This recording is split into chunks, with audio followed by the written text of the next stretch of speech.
Sobat Belajar semua di rumah. Bagaimana kabarnya hari ini? Semoga selalu sehat dan semangat ya. Dan selalu menjalani kegiatan aktivitasnya sehari-hari dengan penuh ceria tentunya. Karena apa? Karena hari ini kita akan bahas materi yang seru banget nih. Tentang apa kira-kira? Tentang ini dia. Ternyata budaya salim yang biasa kita lakukan di Indonesia ini jadi budaya yang unik bagi orang-orang di Eropa loh. Kok bisa? Kenapa sih? Nah, sobat belajar semua yang ada di rumah, kalian pastinya setiap hari salim ya. Baik itu mau keluar, atau mau berangkat sekolah, atau ketika bertemu dengan orang yang lebih tua, biasanya kita melakukan salim ke mereka. Iya enggak? Iya kan? Karena ini merupakan salah satu norma yang berlaku di Indonesia. Bahwasanya kalau kita nggak salim nih biasanya dianggap nggak sopan nih oleh sekeliling. Padahal ketika kita salim ini merupakan perwujudan salah satu penghormatan kita terhadap orang yang lebih tua. Nah, sobat belajar semua yang ada di rumah, ternyata orang-orang di Eropa sana ini nggak pernah nih yang namanya ngelakuin salim.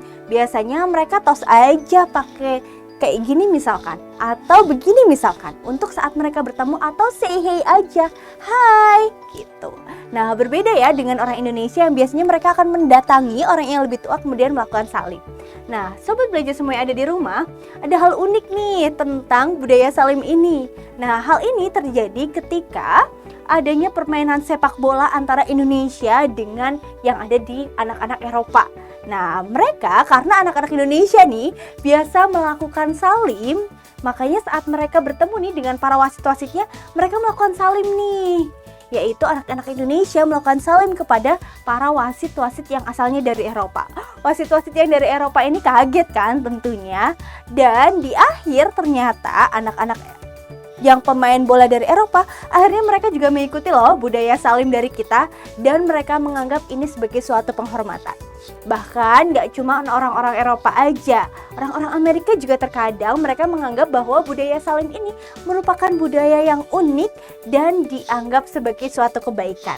Nah, sobat belajar, ternyata segala sesuatu yang ada di Indonesia itu gak pasti berlaku juga nih di negara asing. Karena setiap wilayah memiliki karakteristik dan norma-norma tersendiri yang pastinya gak sama nih antara satu wilayah dengan wilayah lain.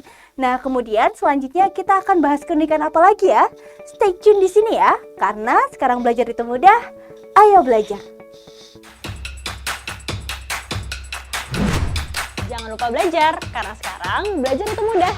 Ayo belajar. Oke, sobat belajar semua yang ada di rumah, kenapa ya tadi aku bahas budaya salim? Nah, ini ada banget loh kaitannya dengan materi hari ini. Kenapa? Karena hari ini kita akan belajar mengenai norma-norma sosial. Nah, yang ternyata budaya salim ini menjadi salah satu norma yang berlaku di Indonesia. Maksudnya apa sih dari norma ini? Yuk kita bahas bersama-sama dulu. Nah, pertama kita akan membahas mengenai pengertian dari norma itu sendiri. Norma sosial merupakan sebuah petunjuk yang harus dijalankan dalam kehidupan karena di dalamnya ini berisi beberapa atau berupa perintah, larangan, anjuran untuk mengatur tingkah laku masyarakat. Nah, biasanya norma ini sangat dipegang nih oleh masyarakat dan norma ini juga punya ciri-ciri. Ciri-cirinya seperti apa? Ini dia. Ada beberapa ciri dari norma-norma yang ada di sekeliling kita. Yang pertama, norma ini biasanya nggak tertulis nih. Jadi, norma ini biasanya dianggap oleh masyarakat begitu saja dan dijadikan sebagai pedoman hidup. Kemudian mereka mempercayai dan mengikuti dari norma-norma ini sendiri. Seperti misalkan ada larangan untuk membuang sampah sembarangan. Nah, maka dari itu mereka akan membuang sampah pada tempatnya. Atau mereka akan melakukan sebuah salim. Nah, salim ini kan gak ada tulisannya ya atau tertulis ya. Jadi ketika kita melakukan salim ini karena kita melakukan sebuah yang namanya norma sosial. Nah, kemudian yang kedua, norma ini merupakan hasil kesepakatan. Nah, jadi norma ini gak akan terjadi kalau sebuah masyarakat itu tidak menyepakati adanya norma tersebut. Oleh karena itu, ketika sebuah masyarakat ini menyepakati sebuah norma, artinya mereka sudah siap menerima konsekuensi dan siap menjalankan dari adanya norma ini sendiri. Nah, sebenarnya norma ini juga bisa ditaati untuk bersama-sama loh. Nah, ketika seseorang ini tidak mentaati sebuah norma-norma sosial ini, biasanya mereka akan mendapatkan hukuman. Hukumannya nggak hanya hukuman yang bersifat keras atau seperti misalkan di penjara atau lain-lain, itu enggak sobat belajar. Karena apa? Karena di sini normanya ini bersifat tidak tertulis, tetapi hukumannya sangat mudah. Seperti misalkan digunjingkan atau mungkin menjadi bahan-bahan obrolan bagi orang lain dan lain sebagainya. Nah, kemudian yang keempat, bagi yang melanggar akan mendapatkan sanksi. Nah, ini uniknya juga dari norma-norma sosial, bahwasannya norma yang tidak bersifat tertulis ini dia juga akan mendapatkan sanksi. Sanksinya seperti yang aku sebutkan tadi, misalkan sanksi-sanksi yang sangat mudah seperti digunjingkan atau dijauhi atau mungkin akan menjadi pusat perhatian orang-orang lain dan sebagainya. Dan selanjutnya norma ini juga bisa berubah loh sobat belajar, mengikuti dengan perkembangan waktu dan juga perkembangan zaman yang ada. Nah, oleh karena itu norma ini juga bersifat fleksibel, namun keberadaannya sungguh dapat dirasakan oleh kita semua. Nah, berikut lagi tentang si norma. Ternyata norma ini juga memiliki fungsi loh. Apa aja ya fungsinya? Ada beberapa fungsi dari norma itu sendiri. Yang pertama, norma ini adalah dijadikan sebagai sebuah alat. Alat untuk apa? Alat untuk menertibkan dan juga menjaga stabilitas di masyarakat itu sendiri. Jadi, adanya norma ini berguna untuk agar masyarakat itu tertib, kemudian juga dapat menjaga stabilitas di lingkungan masyarakat itu sendiri. Kemudian yang kedua, norma ini sebagai aturan atau pedoman tingkah laku yang tidak tertulis. Jadi segala hal yang ada di dunia ini nggak harus tertulis, tapi juga ada aturan-aturan yang tidak tertulis nih sobat belajar, yang biasanya harus kita laksanakan. Misalkan kayak tadi, misalkan budaya salim, atau ketika kita melewati orang yang lebih tua kita harus menunduk misalkan, atau ketika kita berjalan di lingkungan masyarakat yang sunyi dan senyap, kita tidak boleh menyalakan kendaraan dengan nada yang keras karena itu akan mengganggu hal-hal yang terjadi di masyarakat umum. Kemudian yang ketiga adalah alat pengontrol dalam masyarakat. Jadi adanya norma ini juga dijadikan sebagai kontrol untuk masyarakat itu sendiri. Dan adanya kontrol ini sangat penting untuk masyarakat untuk menjaga apa? Untuk menjaga kesejahteraan dan kedamaian yang ada di masyarakat itu sendiri sobat belajar.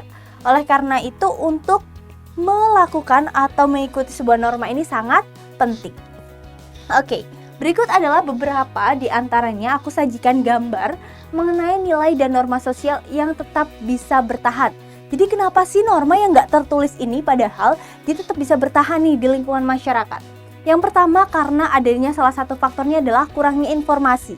Jadi sobat belajar, kekurangan informasi misalkan dari media sosial, dari buku, ataupun dari manapun itu, ini dapat mengurangi pudarnya norma-norma sosial sehingga masih dapat bertahan sampai sekarang. Kenapa? Karena kita tidak mendapat tambahan informasi. Nah, jadi ketika suatu masyarakat ini bersifat tertutup, dia tidak mau menerima informasi dari luar, mereka akan percaya dengan kepercayaannya saat itu juga. Namun ketika mereka terus mendapatkan asupan informasi dari luar, bisa jadi norma-norma itu pun akan luntur mengikuti perkembangan ataupun informasi yang mereka lakukan atau yang mereka temui saat itu. Nah, kemudian yang kedua, ini adalah rasa takut terhadap celaan sosial. Nah, maksudnya apa? Ini norma ini akan ditakuti nih sobat belajar kalau kita nggak melakukannya. Jadi ketika kita melanggar sebuah norma, kita takut nih, aduh kalau aku ngelanggar ini nih nanti aku jadi omongan nih. Aduh kalau aku nanti buang sampahnya sembarangan nih, aku bakalan dapat hukuman nih dari ketua adat misalkan. Atau aduh kalau aku melakukan hal-hal yang menyimpang, misalkan kita melakukan sebuah kenakalan remaja misalkan di lingkungan tersebut, ini akan menjadi obrolan orang-orang yang dampaknya itu nggak cuman ke kita tetapi bisa juga ke orang tua kita. Sehingga dampak dari adanya norma ini hanya nggak cuman ke diri sendiri tapi bisa ke lingkungan keluarga. Nah, oleh karena itu adanya rasa takut terhadap celaan sosial dari penolakan norma ini dapat menjadi salah satu faktor untuk norma ini tetap bertahan. Nah, kemudian selanjutnya ada juga beberapa hal yang dapat merubah nilai ataupun dari norma sosial itu sendiri. Yang pertama adalah karena terjadinya perubahan sosial yang mengakibatkan perubahan perilaku dan pola pemikiran masyarakat. Jadi masyarakat misalkan perubahan sosialnya berupa apa? Misalkan berupa adanya informasi yang masuk. Nah, informasi yang masuk karena terus diolah oleh pemikiran ini dapat juga merubah perilaku seseorang dan juga pola pemikiran masyarakat menjadi berbeda. Oleh karena itu, si norma dan juga nilai-nilai sosial ini pun dapat berubah. Kemudian yang kedua, adanya kemudahan akses informasi. Nah, mudahnya akses informasi ini berkaitan dengan yang aku sampaikan tadi, sehingga ini akan membuat masyarakat tuh semakin kritis dengan adanya perubahan sosial. Mereka akan mengetahui bagaimana sih perubahan-perubahan yang terjadi di masyarakat dan bagaimana dampaknya untuk ke masa depan. Kemudian yang ketiga, adanya sikap positif terhadap perubahan yang juga dapat memicu perubahan nilai dan norma sosial di dalam masyarakat. Nah, kemudian yang keempat, adanya kebutuhan masyarakat yang semakin beragam. Ini terkadang diiringi dengan sedikit perubahan yang bisa mendarah daging. Wow, ternyata luar biasa ya. Berbagai macam hal ini dapat merubah dari adanya norma dan juga nilai sosial itu sendiri. Baik itu faktor dari luar maupun faktor dari dalam masyarakat itu sendiri ataupun diri sendiri. Oke, selanjutnya yang akan kita bahas adalah masih mengenai norma, yaitu ialah mengenai klasifikasi norma. Ternyata norma itu pun berbeda-beda sobat belajar. Ini berdasarkan daya ikatnya. Yang pertama adalah cara atau usage. Bagaimanakah kebiasaan kita atau cara kita memperlakukan orang lain ini pun menjadi sebuah norma sosial. Misalkan adalah salim. Nah, budaya salim ini adalah cara kita menghormati orang lain. Nah, salah satu yang terjadi di Indonesia. Kemudian yang kedua adalah kebiasaan atau kita sebut dengan istilah folkways. Nah, kebiasaan ini merupakan kebiasaan-kebiasaan yang baik tentunya yang dapat diteruskan secara terus-menerus sobat belajar. Contohnya di sini apa? Contohnya di sini adalah ada orang yang memberikan angpau ketika lebaran. Dan karena kebiasaan ini dianggap sebagai kebiasaan atau perilaku yang baik, sehingga terus-menerus terjadi sepanjang tahun dan menjadi folkways atau kebiasaan. Nah, ini adalah salah satu contohnya. Pasti sobat belajar semua yang ada di rumah seneng ya kalau dapat angpau lagi lebaran. Nah, ternyata ini termasuk ke dalam salah satu klasifikasi norma sosial berdasarkan daya ikatnya, yaitu folkways atau kebiasaan. Oke, kemudian yang selanjutnya juga masih berbicara mengenai klasifikasi nih sobat belajar, yaitu adalah yang selanjutnya adalah yang ketiga, mengenai tata kelakuan atau mores. Nah, di sini kita akan melanjutkan mengenai bagaimana sih kita berkelakuan. Nah, di sini aku beri gambar mengenai anak-anak sekolah yang diajarkan untuk berperilaku baik, yaitu seperti menjaga lingkungan. Dengan cara apa? Dengan cara membersihkan lingkungan sekolah mereka. Nah, ini akan menjadi sebuah tata kelakuan yang baik yang akan diteruskan sobat belajar oleh mereka sendiri. Kemudian yang keempat adalah adanya adat istiadat. Nah, ternyata si adat istiadat ini juga sangat berpengaruh sobat belajar terhadap si norma sosial. Ini menjadi daya ikat yang kuat. Adanya adat istiadat ini akan mengatur jalannya lingkungan masyarakat yang berkaitan di adat tersebut. Kemudian yang selanjutnya, yang kelima, ini adalah hukum atau law. Nah, jelas ya, hukum ini merupakan sebuah hal yang penting yang terjadi di sebuah negara atau masyarakat. Tanpa adanya hukum, kita juga dapat dengan mudahnya nih menolak dan melanggar sebuah norma-norma sosial. Nah, sobat belajar, ternyata klasifikasi norma ini ada sangat banyak ya, ada 5 macam. Mulai dari folkways, usage, mores, kemudian juga ada custom dan juga ada law. Nah, hal ini membuat kita harus mengetahui bagaimana sih si norma ini dapat bertahan dan dapat kita pertahankan. Nah, kemudian ternyata si norma berdasarkan sifatnya sendiri itu juga dibagi menjadi 2 sobat belajar. Yang pertama ada norma yang tidak resmi, yang kedua ada norma yang resmi. Apa sih bedanya? Norma yang tidak resmi atau non formal ini kita kenal dengan istilah non formal atau tidak resmi, merupakan norma yang dirumuskan secara tidak jelas dan tidak bersifat mengikat bagi masyarakat. Jadi dia dirumuskannya ini secara tidak tertulis jelas, tetapi juga memiliki kejelasan yang tidak pasti sehingga dianggap tidak jelas, dan juga dia tidak terlalu mengikat bagi masyarakat. Nah, kemudian yang kedua ada norma yang resmi atau formal, yang dimana norma ini dirumuskan dan diwajibkan bagi seluruh masyarakat yang ada di dalamnya. Misalkan ketika kita memasuki ke wilayah desa adat misalkan, seperti desa Baduy ataupun desa Kampung Naga ataupun desa lainnya yang menjadi desa wisata yang bersifat keadatan, ini kita harus mengikuti peraturan yang ada di dalamnya saat kita memasukinya. Namun kalau kita tidak memasuki, kalau hal itu tidak termasuk dalam norma mereka, kita dapat saja untuk tidak melakukannya, seperti itu. Kemudian selanjutnya, ini berdasarkan aspek atau sumbernya, norma pun dibagi menjadi beberapa. Ada norma agama, yang mana norma ini bersifat dengan ketuhanan, sehingga kita dapat menjalankan norma berdasarkan aspek-aspek ketuhanan dan juga toleransi tentunya. Kemudian yang kedua ini adalah norma kesusilaan. Bagaimana sih cara kita bertingkah laku berdasarkan susila kita gitu. Kemudian yang ketiga adalah norma kesopanan. Nah, ketika kita berada di ruang publik, misalkan di kendaraan umum, nah seharusnya kita sebagai orang yang sehat, yang bugar, ketika kita melihat ada orang yang cacat, ada ibu-ibu hamil, kita mempersilahkan tempat duduk kita untuk mereka. Ini adalah salah satu untuk menciptakan atau mengenal norma-norma kesopanan. Kemudian yang keempat ada norma hukum, yang mana pelakunya ini akan ditindak secara tegas karena norma hukum ini merupakan salah satu contoh dari norma yang formal atau yang resmi, seperti itu. Oke, sudah paham ya Sobat Belajar mengenai aspek dan juga sumber dari norma itu sendiri. Kemudian selanjutnya yang akan kita bahas adalah mengenai pelanggaran terkait dengan nilai dan norma, yang mana oleh Robert M.Z. Lawang tahun 1985 beliau mengklasifikasikan ada beberapa pelanggaran atas nilai dan norma. Yang pertama, ini adalah ketika pelanggaran nilai dan norma yang dilihat dan dianggap sebagai sebuah kejahatan. Nah, jadi saat kita melanggar sebuah norma ini kita dianggap sebagai kejahatan. Seperti apa contohnya? Yaitu seperti pemukulan, pemerkosaan, penodongan, dan juga lain-lain. Kemudian yang kedua adalah terkait dengan pelanggaran. Adanya nilai dan norma yang berupa penyimpangan seksual seperti perzinahan, homoseksual, dan juga pelacuran. Ini termasuk dalam yang menyimpang, dalam hal penyimpangan seksual. Kemudian yang ketiga adalah bentuk-bentuk konsumsi yang sangat berlebihan seperti alkohol, candu, morfin, dan narkoba, dan lain-lain. Kemudian yang keempat adalah gaya hidup yang lain dari yang lain. Misalkan apa? Misalkan perjudian profesional, gangster-gangster, geng motor, dan juga lain sebagainya. Ini termasuk dalam salah satu contoh hal pelanggaran di bidang nilai dan norma-norma sosial. Oke, kita selanjutnya mengenai bagaimana sih solusi dari pelanggaran sebuah norma. Ternyata adanya pelanggaran norma-norma ini juga ada solusinya. Tadi kan kita udah bahas ya beberapa pelanggarannya, contohnya solusinya seperti apa? Solusinya yang pertama adalah harus mempertebal dan meyakinkan para anggota masyarakat akan kebaikan adat istiadat yang ada.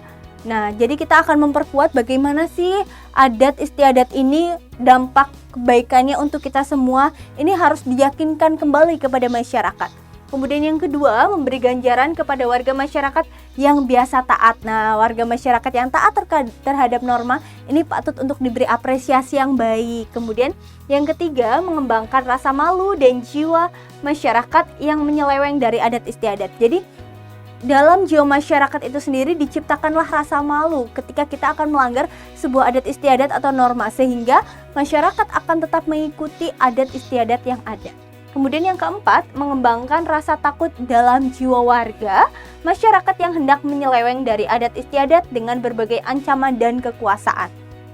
Jadi, ketika warga hanya ingin sedikit saja menyeleweng, menolak dari norma, melanggar dari norma, mereka akan merasakan ketakutan. Baik itu ketakutan karena adanya hukuman, ancaman, maupun karena adanya kekuasaan itu sendiri. Seperti itu Sobat Belajar.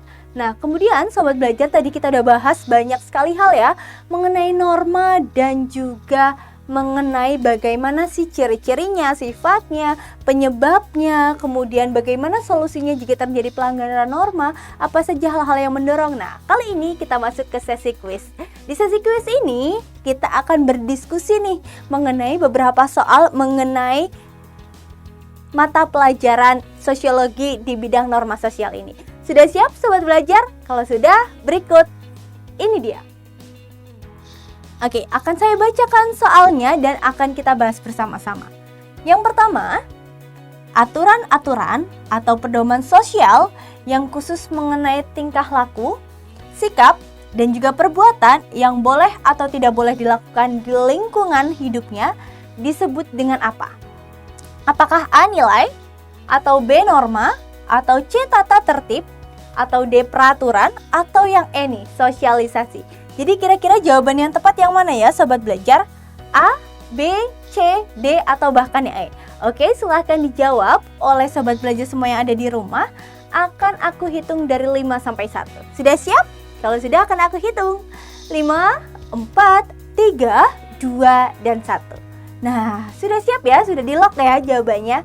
Dan jawaban yang tepat adalah ini dia, norma. Bahwasanya norma ini merupakan sebuah aturan ataupun pedoman sosial yang khusus sekali. Dia membahas mengenai tingkah laku, mengenai sikap, bagaimana kita harus bersikap dan berperilaku kepada orang lain, dan juga perbuatan apa saja sih yang dibolehkan dan tidak dibolehkan untuk melakukan sebuah kegiatan di lingkungan itu sendiri. Kemudian kita lanjut ke soal yang kedua. Berikut ini yang bukan merupakan norma sosial menurut daya ikatnya. Nah, tadi telah kita bahas ya, kira-kira yang mana? Apakah A, norma agama, atau B, norma cara, atau C, norma kebiasaan, atau D, norma tata kelakuan, atau E nih, adat istiadat. Nah, kira-kira jawaban yang tepat yang mana nih sobat belajar? Gampang banget kan buat bahas ini? Yuk silahkan dijawab, akan aku hitung dari 5 sampai 1. Sudah siap? 5, 4, 3, 2, 1. Oke, sudah ya? Sudah di lock ya jawabannya sobat belajar? Kalau sudah, ini dia jawaban yang tepat. Nah, jawaban yang tepat adalah norma agama. Ternyata di bidang norma agama ini adalah bukan merupakan menurut daya ikatnya, tetapi menurut daya ikatnya ini ada norma cara atau norma kebiasaan dan juga norma tata kelakuan, bagaimana cara kita berkelakuan dan juga adat istiadat. Oke, lanjut di soal yang ketiga. Berikut ini manakah yang bukan merupakan norma sosial menurut bidang kehidupan tertentu? Apakah A, norma cara, ataukah B, norma agama, ataukah C, norma kesopanan, ataukah yang D, norma kelaziman, atau yang E nih, norma kesusilaan? Nah, kira-kira jawaban yang tepat yang mana sobat belajar? Apakah A, B, C, D, atau bahkan yang E? Silahkan untuk kalian menjawab. Akan aku hitung dari 5 sampai 1, memberi kalian kesempatan untuk menjawab. Apakah kalian sudah siap? Sudah ya sobat belajar? Oke, akan aku hitung dari 5 sampai 1. 5, 4, 3, 2, 1. Oke, ini dia. Ternyata adalah norma cara yang merupakan norma sosial menurut bidang-bidang kehidupan itu ada 4 hal, ada 5 maksud saya. Ini ada norma agama, ada norma kesopanan, norma kelaziman, ada norma kesusilaan, dan satu lagi adalah norma apa, ada yang tahu? Yaps, norma kebiasaan. Seperti itu sobat belajar. Tetapi kalau norma cara nggak ada ya. Nah, oke, sudah siap? Kita lanjut ya sobat belajar. Ini dia soal selanjutnya. Tindakan yang tidak sesuai dengan norma dan nilai yang berlaku di dalam masyarakat disebut apa? Jadi ketika kita melakukan tindakan yang tidak sesuai nih dengan norma dan juga nilai yang ada di lingkungan masyarakat, ini kira-kira apa ya? Apakah penyimpangan sosial, ataukah B nilai, ataukah C norma, atau D sosialisasi, atau yang E masyarakat? Oke sobat belajar, silahkan dijawab. Akan aku hitung dari 5 sampai 1 untuk kalian menjawab. 5, 4, 3, 2, dan 1. Oke, sudah siap ya? Oke, nah kalau sudah siap, ini dia jawabannya. Penyimpangan sosial. Bahwa ketika kita melakukan sebuah hal yang tidak sesuai atau menyimpang dari norma-norma ataupun nilai-nilai yang ada, artinya kita telah melakukan penyimpangan sosial. Nah, penyimpangan sosial ini nggak hanya bersifat negatif loh, tapi juga ada yang bersifat positif.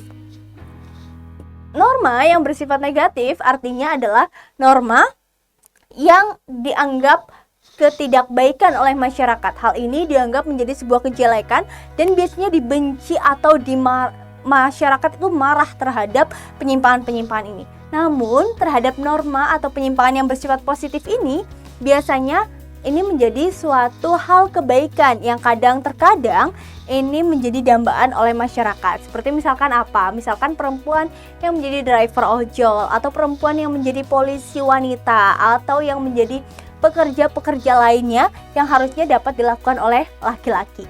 Oke, seperti itulah mengenai si penyimpangan sosial. Kita lanjut ke selanjutnya. Ini dia soalnya. Norma yang terbagi atas dua bagian, yaitu tertulis dan tidak tertulis. Nah, kira-kira ini norma apa ya? Apakah A, folkways, atau B, mores, atau C, custom, atau D, norma hukum, atau yang E nih, norma agama. Nah, kira-kira jawaban yang tepat yang mana sobat belajar? Apakah A, B, C, D, atau bahkan yang E? Oke, silahkan dijawab. Akan aku beri waktu 5 detik untuk kalian menjawab. 5, 4, 3, 2, 1. Udah siap ya untuk menjawab ya? Nah, kalau sudah siap, ini dia jawabannya yang betul, yaitu adalah folkways. Jadi, ketika norma ini nggak hanya yang tidak tertulis aja, tetapi dibagi menjadi dua, ada yang tertulis dan tidak tertulis. Ini disebut dengan istilah folkways. Nah, seperti itu sobat belajar. Oke, kita lanjut ke soal selanjutnya. Mengenai keteraturan sosial yang merupakan salah satu kebutuhan sosial manusia. Ini tercipta apabila semua anggota masyarakat bersikap dan berperilaku sesuai apakah?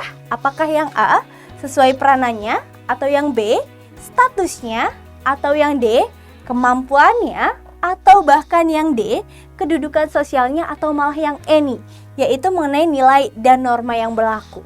Nah, kira-kira jawaban yang tepat yang mana sobat belajar? A, B, C, D, atau bahkan yang E? Silahkan dijawab. Aku beri waktu 5 detik untuk kalian menjawab. 5, 4, 3, 2, 1. Oke, sudah siap ya sobat belajar? Dan jawaban yang tepat adalah ini dia, nilai dan norma yang berlaku. Jadi ketika nilai dan norma yang berlaku di masyarakat ini ditaati oleh masyarakat, keteraturan sosial pun akan tercipta.